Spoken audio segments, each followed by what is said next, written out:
എമ്പുരാൻ എന്നുള്ള സിനിമ കണ്ട് വീട്ടിലെത്തി. ലൂസിഫർ 2 എമ്പുരാൻ. ഈ സിനിമയുടെ തിയേറ്ററിക്കൽ എക്സ്പീരിയൻസ് എങ്ങനെ ഉണ്ടായിരുന്നു നോക്കിയല്ലേ? ഒറ്റ വാക്കിൽ ഞാൻ പറയും, ഗർഭം കലക്കി. അമ്മാതിരി ഒരു സൗണ്ട് ആൻഡ് വിഷ്വൽ ട്രീറ്റാണ് പൃഥ്വിരാജ് ഉണ്ടാക്കി വെച്ചിരിക്കുന്നത്. Prithviraj my brother, what a quality man. ഒരുമാതിരി ഹോളിവുഡ് മൂവി കാണുന്ന ഒരു ഫീല്. എക്സ്പെൻഡബിൾസ് ഒക്കെ ഇല്ലേ നമ്മുടെ സ്റ്റലോണിൻ്റെ ഒക്കെ, അതുപോലത്തെ ഒരു സാധനം ചെയ്തു വെച്ചിരിക്കുന്നത്.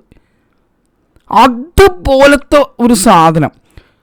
ലാലേട്ടൻ്റെ ഇൻട്രോ മാത്രം മതി. ആ 10 മിനിറ്റ് കഴിയുമ്പോണ്ടല്ല നിങ്ങൾ വല്ല എന്തെങ്കിലും ബാം നെഞ്ചത്ത് പുരട്ടി ഇരിക്കേണ്ടി വരും. കാരണം അതുപോലെ ഒരു വിസ്ഫോടനമായിരുന്നു തിയേറ്ററിൽ. എന്തായിരുന്നു ആ 10 മിനിറ്റ്? ആ 10 മിനിറ്റ് ദീപക് ദേവ് കുക്ഡ്. എന്താണ് ചെയ്തു വെച്ചിരിക്കുന്നത്? സൗണ്ട് ഡിസൈനും ഈ സിനിമയുടെ അറ്റ്മോസ്മിക്സ് എന്നൊക്കെ പറഞ്ഞാൽ എന്ത് സാധനമാണിത്. ഞാൻ വിചാരിച്ചു വനിതയുടെ സ്പീക്കർ സാബൊക്കെ അടിച്ചു പോകുമെന്ന്. അമ്മാതിരി സൗണ്ട്. ഇത് എവിടെ നിന്ന് വന്നെന്നുള്ളൊരു സംഭവമായിരുന്നു. സീറ്റും നെഞ്ചും എന്തൊക്കെയൊക്കെയോ കിടന്ന് കുലുങ്ങണമായിരുന്നു. ഞാൻ മൊത്തത്തിൽ എനിക്ക് എന്തൊക്കെ അവയവങ്ങളുണ്ടോ അതൊക്കെ കിടന്ന് വിറക്കണമായിരുന്നു. അങ്ങനത്തെ ഒരു അതിഭീകരമായ ഒരു സൗണ്ട് എക്സ്പീരിയൻസ്.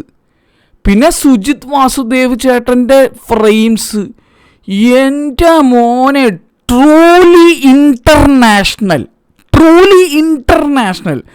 ഓരോ ഫ്രെയിംസും എൻ്റെ പൊന്നെ. ആ മനുഷ്യൻ ലൈറ്റ് യൂസ് ചെയ്യില്ലെന്ന് കേട്ടത്, ആർട്ടിഫിഷ്യൽ ലൈറ്റ് യൂസ് ചെയ്യില്ലെന്ന് കേട്ടത്.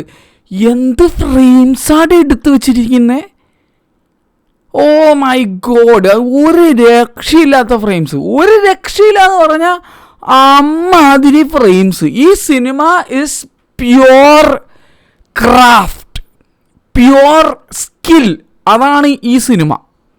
ലാലേട്ടൻ എന്നുള്ള നടനെ പൃഥ്വിരാജിനോളം ആരും മാസമായിട്ട് കാണിച്ചിട്ടില്ല എന്ന് പറയേണ്ടി വരും. എൻ്റെ അറിവിൽ ഇമ്മാതിരി മാസമായിട്ട് ലാലേട്ടൻ നിങ്ങൾ കണ്ടിട്ടുണ്ടാവില്ല. അതുപോലത്തെ ലെവലിലാണ് ഇതിലും ചെയ്തു വച്ചിരിക്കുന്നത്. ഈ സിനിമ മൊത്തത്തിൽ എൻ്റെ ഒരു അഭിപ്രായം പറയുകയാണെങ്കിൽ തിയേറ്ററിൽ കണ്ടിട്ട് കാര്യമുള്ളൂ. കാരണം ഇതിലെ കഥ വലിയ ഗംഭീരമായ സെറ്റപ്പോ അല്ലെങ്കിൽ ഇതിനകത്തുള്ള വേറെ കുറച്ച് കാര്യങ്ങളുണ്ട്, അതൊന്നും എന്നെ വലിയ ഇമ്പ്രസ് ചെയ്തില്ല. പക്ഷേ ഇതിൻ്റെ മേക്കിംഗ്, ഇതിൻ്റെ സൗണ്ട്, ഇതിൻ്റെ മേക്കിംഗ്, ഇതിൻ്റെ വിഷ്വൽ, ഈ 3 കാര്യങ്ങൾ മാത്രം കൊണ്ട് എൻ്റെ ടിക്കറ്റ് പൈസ മുതലായി എന്നുള്ളതാണ്. അതും 200 രൂപയാണ് ഞാനിവിടെ പേ ചെയ്തത്. ആ 200 രൂപക്ക് 400 രൂപയുടെ മുതൽ ഇന്ന് വനിത ഈ സിനിമയിലൂടെ എനിക്ക് തന്നു. അത് എനിക്ക് പറയാതിരിക്കാൻ വയ്യ. This movie is A must watch in Atmos. 5.1 4K Atmos DCP ആണ് വന്നിരിക്കുന്നത്. One of the top notch Atmos DCPs I have seen this year. എന്താ സാധനം! ഞാൻ പറയില്ല, ഗർഭം കലക്കി പടം. അതാണ് എനിക്ക് പറയാനുള്ളത്. ഈ ഗർഭിണികളായിട്ടുള്ളവരും പിള്ളേരൊന്നും ഈ സിനിമ കാണാൻ അറ്റ്മോസ് തിയേറ്ററിലേക്ക് ചെല്ലണ്ട. ചിലപ്പോൾ ഒരു ഗർഭിണി തിയേറ്ററിൽ പോയാൽ തിരിച്ചു വരുമ്പോൾ കയ്യിലൊരു കൊച്ചുണ്ടാവും. അല്ലെങ്കിൽ കൊച്ചുങ്ങൾ പോയി കഴിഞ്ഞാൽ ഇയർ ഡ്രം വന്നാലെന്നൊക്കെ ഞാൻ വിചാരിച്ചു. അമ്മാതിരി സൗണ്ട്. എൻ്റെ പിന്നെ ഞങ്ങളുടെ തിയേറ്ററിൻ്റെ പ്രത്യേകത ആണെന്നറിയില്ല. എന്താണ് നിങ്ങൾ ഒന്ന് കമൻറ്റ് ചെയ്യും. എങ്ങനെ ഉണ്ടായിരുന്നു നിങ്ങൾക്ക് വിഷ്വൽ ആൻഡ് സൗണ്ട് എക്സ്പീരിയൻസ് എങ്ങനെ ഉണ്ടായിരുന്നു പറ. പിന്നെ കോസ്റ്റ്യൂം, ആരാണോ കോസ്റ്റ്യൂം ചെയ്തതെന്ന് എനിക്കറിയില്ല. ജിൻഷാദ് ആണോന്ന് അറിയില്ല. എന്ത് ലുക്കാണ് ലാലേട്ടനെ കാണാൻ, എന്ത് ലുക്കാണ് ഇതിനകത്ത്. ഫസ്റ്റ് ഹാഫ് എൻ്റെ മോനെ, അത് പോയത് അറിഞ്ഞില്ല എന്ന് പറയേണ്ടി വരും. അമ്മാതിരി ലെവലിൽ ഫസ്റ്റ് ഹാഫ് എടുത്ത് വെച്ചിട്ടുണ്ട്. ഒരു സീനുണ്ട്, ഒരു പർട്ടിക്കുലർ സീനിൽ ഇന്ദ്രജിത്ത് ഇങ്ങനെ ഒന്ന് മയങ്ങിയിട്ട് എഴുന്നേൽക്കുമ്പോൾ വേറെ സ്ഥലത്തെത്തും.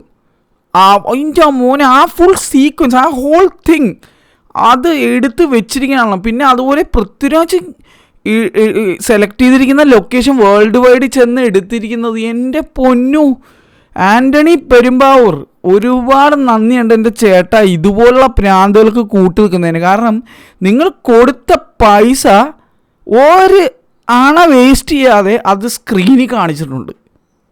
അയ്യോ ഇത് കണ്ടു കഴിഞ്ഞാൽ പൈസ മുടക്കിയിട്ടെന്ന് പറയും. അത് അമ്മ അതിരി ലെവലിലാണ് കാണിച്ചു വെച്ചിരിക്കുന്നത്, അമ്മ അതിരി ലെവലിൽ. അപ്പോൾ ഈ പറഞ്ഞ എല്ലാ സാധനങ്ങളും ബ്രഹ്മാണ്ടമാണ്. ലാലേട്ടൻ ബ്രഹ്മാണ്ടം, ലാലേട്ടൻ ലുക്ക് ബ്രഹ്മാണ്ടം. എപ്പോഴൊക്കെ ലാലേട്ടൻ സിനിമയിൽ വരുന്നു അപ്പോഴൊക്കെ അതിബ്രഹ്മാണ്ടമായ സീനുകളാണ്. എൻ്റെ പൊന്നു, അത് the shear scale of that character and the places ഈ ഗോസ്. എൻ്റെ പൊന്നു, ഇതിനകത്ത് ലുക്ക് എനിക്ക് കുറേ കാര്യം പറയണമെന്ന്, പക്ഷെ പറയാൻ പറ്റില്ല, അങ്ങനത്തെ അവസ്ഥയാണ്. എടി സ്പോയിലർ ആവുമെന്ന് വെച്ചിട്ടുണ്ടെങ്കിൽ ഒന്നും പറയാത്തത്. This is A true cinematic theatrical experience ഈ പടം. ഇതിനകത്ത് ഞാൻ വീണ്ടും പറയുകയാണ്, എനിക്ക് ഇഷ്ടപ്പെടാത്ത കുറച്ച് കാര്യങ്ങളുണ്ട്, അതുകൂടെ ഞാൻ പറഞ്ഞിട്ട് ബാക്കി കാര്യങ്ങൾ പറയാം. വില്ലന്മാർ എനിക്ക് ഭയങ്കര വീക്കായിട്ട് തോന്നിയ ഒരു കാര്യമാണ് ഈ സിനിമയിലുള്ള വില്ലന്മാർ. കാരണം നായകൻ ആ ലെവലാണ്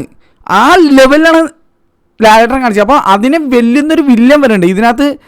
2 വില്ലന്മാരും എനിക്ക് 2 കൂടുതലുണ്ട്. എനിക്ക് വില്ലന്മാർ തീരെ പവർഫുൾ അല്ലാത്ത പോലത്തെ ഒരു അണ്ടർ പവേർഡ് ആയിട്ടുള്ള ഒരു അവസ്ഥയാണ്. കാരണം അതുപോലെ കുറച്ച് സീനുകളുണ്ട്. അതായത് നായകൻ്റെ അല്ലെങ്കിൽ ലാലേട്ടൻ്റെ ആ ഒരു പവർ കാണിക്കാൻ വേണ്ടി അങ്ങനെ ചെയ്തപ്പോഴേക്കും വില്ലന്മാർ പക്ഷേ അശുക്കളായി പോയി എന്ന് പറഞ്ഞ പോലത്തെ ഒരു അവസ്ഥയില്ല, അങ്ങനത്തെ ഒരു സാധനം. പക്ഷേ അത് എന്നെ സംബന്ധിച്ച് ഒരു കിടിലം പടം എന്ന് പറയുമ്പോഴേക്കും അതിൽ നായകൻ കിടുവാണെങ്കിൽ വില്ലൻ അതുപോലെ വരണമെന്നുള്ളത് അതിന് ഉത്തമ എക്സാമ്പിളായിരുന്നു മലയാളം കണ്ടിട്ടുള്ള ഏറ്റവും ഗംഭീര വില്ലൻ റോളുകളിൽ നമ്മുടെ ലൂസിഫർ എന്നുള്ള ഈ സിനിമയുടെ ആദ്യ ഭാഗത്തിലുള്ള വിവേക് ഒബ്രോയുടെ റോള്. അത് ഒരു ഒന്നൊന്നര സാധനമായിരുന്നു. ആ വിമൽ എന്നുള്ള റോള് വിവേക് ഒബ്രോയ് ചെയ്തു വെച്ചിരുന്നത് അത് it made a benchmark. Malayalam വില്ലന്മാരുടെ ഹിസ്റ്ററി എടുത്തുമ്പോഴേക്കും ഇയോബിൻ്റെ പുസ്തകത്തിലുള്ള ജയസൂര്യ, വിവേക് ഒബ്രോയ് ഇങ്ങനെ കുറച്ച് പേരാണ് ടോപ്പ് ടയറിൽ നിൽക്കുന്നതെന്നാണ് എൻ്റെ അഭിപ്രായത്തിൽ. അപ്പോൾ ആ ഒരു ലെവൽ ഓഫ് ഒരു വില്ലനെ ഓൾറെഡി പാർട്ട് 1 കണ്ടിട്ട് ഇതിനകത്ത് ആ വില്ലൻ്റെ 7 അല്ലെങ്കിൽ 16 കെട്ടാൻ കൊള്ളുന്ന ഒരു വില്ലനായിട്ട് പോലും എനിക്ക് ഇതിനകത്ത് വില്ലന്മാരെ ഫീൽ ചെയ്തില്ല. അതെനിക്ക് ആകെ ഒരു 2 കാര്യങ്ങൾ ഇഷ്ടപ്പെടാത്തതിൽ ഒരു കാര്യമായിട്ട് തോന്നിയത്. പക്ഷേ ഇതിനകത്തുള്ള ഒരു വില്ലനെ ഇൻട്രോ കാണിച്ചത് ഭയങ്കര സെറ്റപ്പിലാണ് കാണിച്ചത്. പിന്നെ ആ ഒരു ഇൻട്രോയുടെ സമയത്ത് നടക്കുന്ന കാര്യങ്ങളൊക്കെ നമുക്ക് ഇങ്ങനെ ഇച്ചിരി അരോചകമായിട്ട് ഫീൽ ചെയ്യും. പക്ഷെ അത് പൃഥ്വിരാജ് അത്യാവശ്യം മോഡറേറ്റ്ലി ആയിട്ട് കാണിച്ചിട്ടുണ്ട്. നമ്മുടെ മാർക്കോയിൽ കാണിച്ച പോലെയൊന്നും അല്ലാതെയാണ് കാണിച്ചിരിക്കുന്നത്. പക്ഷേ ഇവിടെ ആ ഒരു പവർ സെക്കൻഡ് ഹാഫിലേക്ക് വന്നപ്പോഴേക്കും ആ വില്ലൻ ഉണ്ടായിരുന്നില്ല. ഏതൊരു ഹിന്ദി സിനിമയിലുള്ള വില്ലനെ പോലെ പുള്ളി അശുവായിപ്പോയി എന്ന് പറഞ്ഞ പോലെ, മറ്റേ പുലി പോലെ വന്നവൻ എലി പോലെ പോയി എന്ന് പറഞ്ഞ പോലത്തെ ഒരു സംഭവം ഉണ്ടായിരുന്നു. അത് മാത്രം എനിക്ക് ഈ സിനിമയിൽ ഞാൻ പറയില്ല 2 കാര്യങ്ങളൊന്നും ഇഷ്ടപ്പെടാത്തത്. രണ്ടാമത്തെ കാര്യം എന്ന് പറഞ്ഞാൽ ഈ സിനിമയുടെ ലെങ്ത്താണ്. 3 മണിക്കൂർ. അത് കുറച്ചും കൂടി വെട്ടിച്ചുരുക്കണമായിരുന്നു എന്നാണ് എൻ്റെ ഒരു അഭിപ്രായം. മേ ബി ഇത്രയും വെളുപ്പാങ്കാലത്ത് പോയി കണ്ടതിൻ്റെ ഒരു ആഫ്റ്റർ എഫക്റ്റ് ആണോ എന്ന് എനിക്കറിയില്ല. സെക്കൻഡ് ഹാഫിൽ എനിക്ക് കുറച്ച് സാധനങ്ങൾ ഇങ്ങനെ കുറച്ച് ഡ്രാഗ് അനുഭവപ്പെട്ടു. അതൊക്കെ കുറച്ചും കൂടി ഒന്ന് ട്രിം ചെയ്തിരുന്നെങ്കിൽ നന്നായിരുന്നേ. 3 മണിക്കൂർ വേണ്ടായിരുന്നു എന്നുള്ളൊരു അഭിപ്രായം എനിക്കുണ്ട്. മേ ബി കുറേ നാളുകളായിട്ട് 2 മണിക്കൂർ താഴെയുള്ള മലയാള സിനിമകൾ 2 മണിക്കൂർ ജസ്റ്റ് ഓവറായിട്ടുള്ള മലയാളം പടങ്ങൾ കണ്ടതിൻ്റെ ഒരു ആഫ്റ്റർ എഫക്റ്റ് ആയതുകൊണ്ട് പെട്ടെന്നൊരു 3 മണിക്കൂർ മലയാളം പടം കണ്ടപ്പോൾ ഒരു ടയേർഡ്നെസ് അനുഭവിച്ചു സെക്കൻഡ് ഹാഫിൽ. ഒരുപാട് കാര്യങ്ങളൊന്നും സംഭവിക്കാത്ത പോലത്തെ ഒരു ഫീലിംഗ്. അതേസമയം ലാസ്റ്റ് 5 മിനിറ്റിൽ ഒരു കുന്ന് കാര്യങ്ങൾ സംഭവിക്കുന്നുണ്ടായിരുന്നു. അപ്പോൾ ആരാണ് ക്യാമിയോ എന്താണ് ഒന്നും ഞാൻ പറയത്തില്ല, പോയി കാണുക, എക്സ്പീരിയൻസ് ചെയ്യുക. അപ്പോൾ ഞാൻ ആ നേരത്തെ പറഞ്ഞ 2 കാര്യങ്ങൾ, length of second half and വില്ലന്മാർ വാസ് വീക്ക് എന്നുള്ളൊരു ഒപ്പീനിയൻ എനിക്കുണ്ട്. അത് ഒഴുകി നിർത്തിയ ഇത് കിടിലം പടമാണ്. എനിക്ക് ചുരുക്കി പറയാൻ പറഞ്ഞു കഴിഞ്ഞാൽ എനിക്ക് തോന്നുന്നൊരു കാര്യം ഞാൻ പറയാം. ഗ്ലാഡിയേറ്റർ എന്നുള്ള സിനിമയ്ക്ക് ശേഷം ഗ്ലാഡിയേറ്റർ 2 ഇറങ്ങി. 2 സംവിധാനം ചെയ്തത് ഒരേ സംവിധായകൻ തന്നെയാണ്, കണ്ടിന്യൂഷൻ തന്നെയായിരുന്നു, സീക്വലായിരുന്നു. പക്ഷേ ഗ്ലാഡിയേറ്റർ എന്നുള്ള പടം ഫസ്റ്റ് പാർട്ട് നമ്മുടെ മനസ്സിലൊരു ഏട്ടമുണ്ട്. ആ ഇടത്തേക്ക് ഗ്ലാഡിയേറ്റർ 2 എത്താൻ പറ്റിയില്ല. അതേപോലെയാണ് എനിക്ക് ഈ സിനിമയുടെ കേസ് തോന്നിയപ്പോൾ. ബ്രഹ്മാണ്ഡമായിരുന്നു ഗ്ലാഡിയേറ്റർ 2. ഗ്ലാഡിയേറ്റർ 1-നേക്കാളും അതിഭീകര ബഡ്ജറ്റും അതിബ്രഹ്മാണ്ഡമായിട്ട് ചെയ്തിട്ടുണ്ടായിരുന്നു ഗ്ലാഡിയേറ്റർ 2. ഇതും അങ്ങനെയാണ്, അതിബ്രഹ്മാണ്ഡമായിട്ട് ചെയ്തിട്ടുണ്ട്. പക്ഷേ ആ ഗ്ലാഡിയേറ്റർ 1-ൻ്റെ ഒരു ഫീലാണ് എനിക്ക് ലൂസിഫറിന്.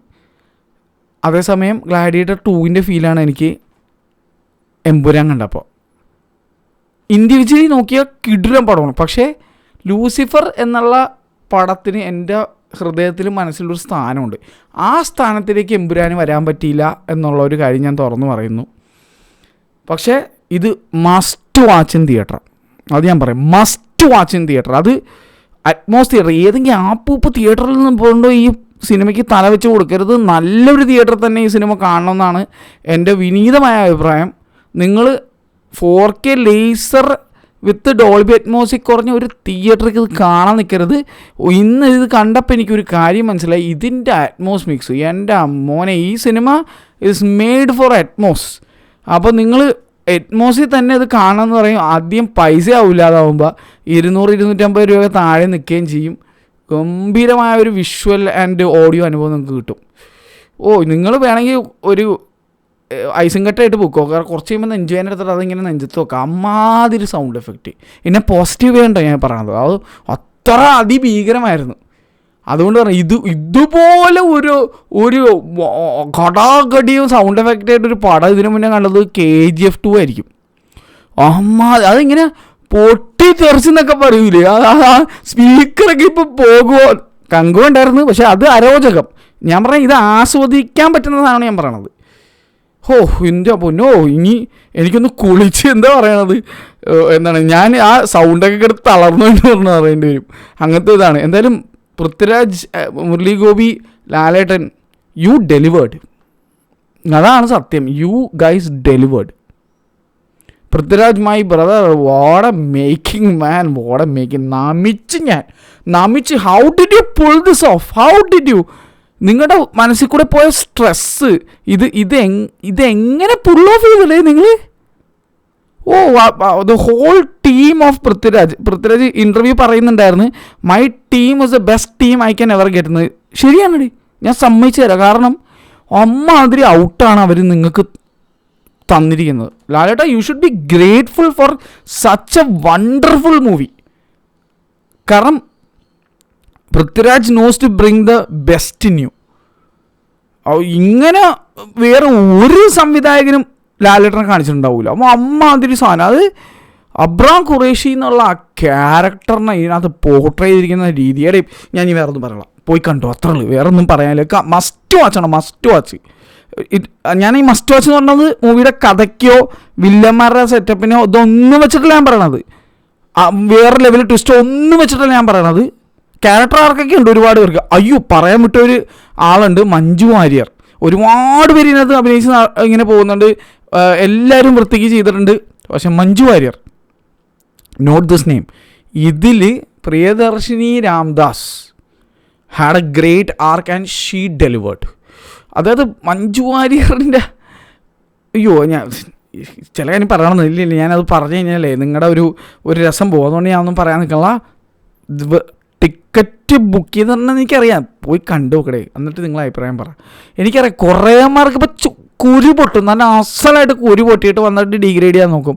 നീയൊക്കെ എന്ത് വേണമെങ്കിൽ പറഞ്ഞോടാ. പക്ഷേ ഈ സിനിമ തിയേറ്ററിൽ പോയി കാണുന്ന ഏതവനും അറിയാം ഇതൊരു ഗംഭീര എക്സ്പീരിയൻസ് ആണ്. തിയേറ്റർ എക്സ്പീരിയൻസ് ഇതിന് 10ൽ 10. ഓക്കെ അപ്പം നിങ്ങൾ നിങ്ങളുടെ അഭിപ്രായം രേഖപ്പെടുത്താം. ബൈ. ഇന്നെന്തായാലും വിക്രത്തിൻ്റെ പടം കൂടി ഇറങ്ങിയിട്ടുണ്ട്. രാവിലത്തെ ഷോ എന്തോ കോടതി സ്റ്റേ പരിപാടി എന്നൊക്കെ പറഞ്ഞാൽ രാവിലത്തെ ഷോ നടന്നിട്ടില്ല 9 മണിക്കത്തെ.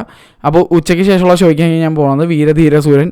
വിക്രമിനെ എനിക്ക് അത്ര ഇഷ്ടമാണ്. അതുകൊണ്ട് തന്നെ പോയി എന്തായാലും സിനിമ കണ്ടിട്ട് അഭിപ്രായമായിട്ടേക്കാം. അപ്പോൾ അതുവരയ്ക്കും ടാറ്റ.